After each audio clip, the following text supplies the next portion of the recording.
First up, let's talk about that Metropolitan Police investigation into Partygate that was announced by Cressida Dick, the Met Chief, yesterday. Let's have a little listen to what she had to say just yesterday morning. I can confirm that the Met is now investigating a number of events that took place at Downing Street and Whitehall in the last 2 years in relation to potential breaches of COVID-19 regulations. Well, let's talk about all of this with Chris Daw, who's a QC, a lawyer, writer and broadcaster. Good morning to you, Chris. Morning, Julia. Thank you very much indeed for joining us. Now, the announcement of a criminal investigation comes after we've already know that the Sue Gray, the senior civil servant investigating all of these allegations of rule breaking, has actually been completed. We understand a lot of her evidence has been handed to the police. How seriously do you think the police will be taking this, given that they previously said they wouldn't do retrospective investigations, because we now live in Minority Report with Tom Cruise just investigating future crimes? But will they be taking these allegations seriously, given that they could at most end with a fine being given to those attending? Well, let's be clear, first of all, it's not a criminal investigation. Breaches of the COVID regulations are not crimes per se. They're regulatory breaches. But that, notwithstanding that point, which sadly Angela Rayner suggested it was a criminal matter in the House of Commons, as we've just heard, and many others have repeated that fact. But looking at the police response and looking at what Cressida Dick said yesterday, I think they will be taking this seriously. She's allocated the investigation to the Special Operations Team, which is tasked with investigating corruption and all manner of very complex and high-level offending within public life and elsewhere. So this is not being tasked, as you might have expected, to a low-level detective constable in Westminster or in a local police station. So this is being taken seriously. And Cressida Dick made clear that one of the reasons for that was because the police need to maintain confidence in themselves. So if they were to ignore the wealth of evidence of persistent breaches of the government's own regulations, then the police could come in for criticism. So there's a degree to which this investigation has to be seen to be complete and comprehensive, because otherwise people in London and elsewhere will lose confidence in the Metropolitan Police. Yeah, it's a very good point, isn't it? That actually it's the police covering their own back. They've faced a lot of criticism themselves for not going forward with this investigation. And it's a very fair point that it's not a criminal investigation. And those people, 120,000 who have been fined for COVID breaches, don't have a criminal record as a result of that. In terms of the Sue Gray report, though, there was some suggestion that, well, if this Sue Gray report, it's been handed to the police, if the police are then carrying out an investigation, then they won't be able to publish the Sue Gray report. But that was quickly sort of dismissed. Police saying, look, you're not going to be able to prejudice the police inquiry in this circumstance. It's not going to go to a jury trial, so not an issue. So there's no reason why it can't be published. If it does contain evidence that we're hinted at, lots of suggestions, we don't know for sure, that there are photographs of the Prime Minister, at an event with trestle tables full of bottles of wine and food, and him surrounded by other people at a time when we were not allowed to have social gatherings of any sort, or indeed social gatherings at work of any sort, even work gatherings that were not completely necessary. That would be a clear breach of those regulations, wouldn't it?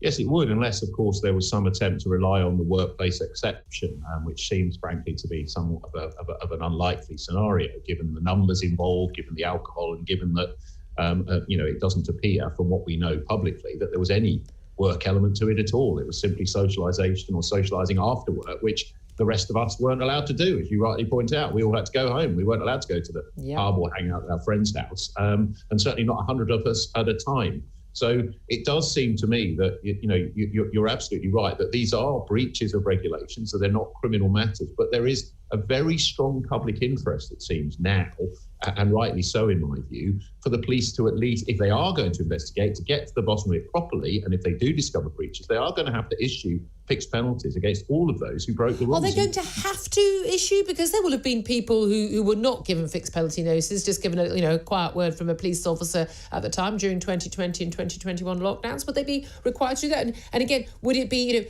the person who organised the party, the senior people, all the way down to someone's PA who's been told by a boss to come along to an event?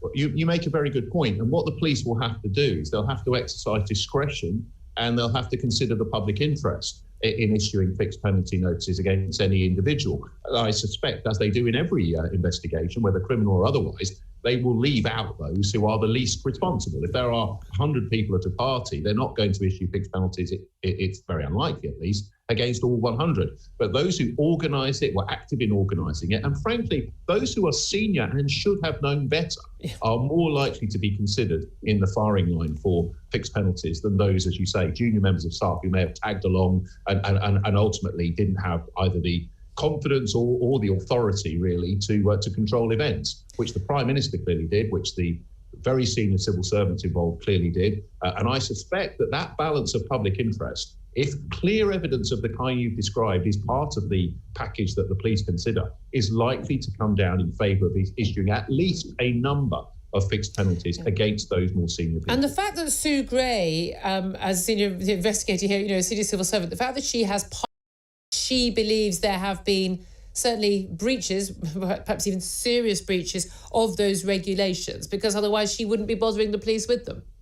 No, I think she certainly revealed evidence of breaches, and I think having revealed that as part of her investigation that there have been breaches on the face of it, I think she was duty bound to refer the evidence to the police. I don't see how she could do anything else, because otherwise it would rightly be seen as a civil service cover-up of something over which the police has jurisdiction. So I think it was absolutely right to pass the evidence. Now, the strength of the evidence and the extent of the evidence, of course, is a different matter. And that's something which no doubt will emerge from her report, I hope in full, and of course in due course from the police. I mean, we will see it in full. It's interesting how often we're told we were going to see a summary and the findings rather than all the evidence. But actually, on December the 8th, the Prime Minister did promise to publish the report in full and place it in the House of Commons library. And later on, Number 10 spokespeople, when asked repeatedly at lobby briefings by journalists, had said, yeah, that's what the Prime Minister had promised to do. So there's no way they'll get away with just a summary. And anyway, it's probably going to be leaked either way, isn't it? What do you make of the defence we've had so far? I mean, first of all, the Prime Minister expressed shock and surprise and anger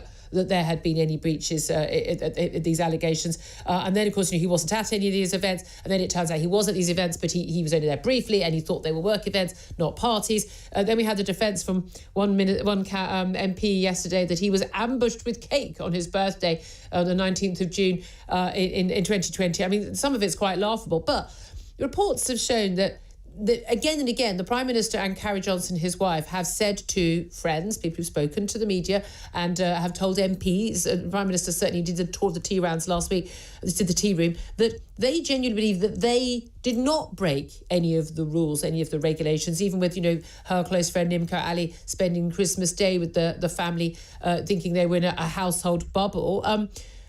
They apparently genuinely believe that Number 10 Downing Street, Number 11 Downing Street, and because there is an adjoining door to 70 Whitehall, the Cabinet Office, where hundreds of people work, that is, and including the Number 11 flat where the Johnsons live, that is one household bubble, and therefore mixing with it, that's apparently what they're doing. Mixing with anybody working there is not in any way a breach of the rules. Now, your laugh tells us everything. What do you make of that? Listen, Julia, I've heard some nonsense in my time from people who are accused of different things, whether they be crimes or otherwise, but this really does take the biscuit. I mean, probably quite literally, although it's probably something stronger to go alongside it than tea. I mean, it's absolutely ludicrous. These defences, I mean, I think you made the point earlier in your programme before the 9 o'clock news, whatever your sort of political affiliations and however strongly or otherwise you may support Boris Johnson's agenda on Brexit and a number of other things, the truth of it is that this is flagrant, hypocritical rule breaking by the Prime Minister and by those around the Prime Minister. And it's a matter for voters and your listeners to decide whether such flagrant hypocrisy has a proper place in Downing Street running our country. I think that's what it comes down to, isn't it? Daw QC, he's also author of Justice on Trial, Radical Solutions for a System at Breaking Point.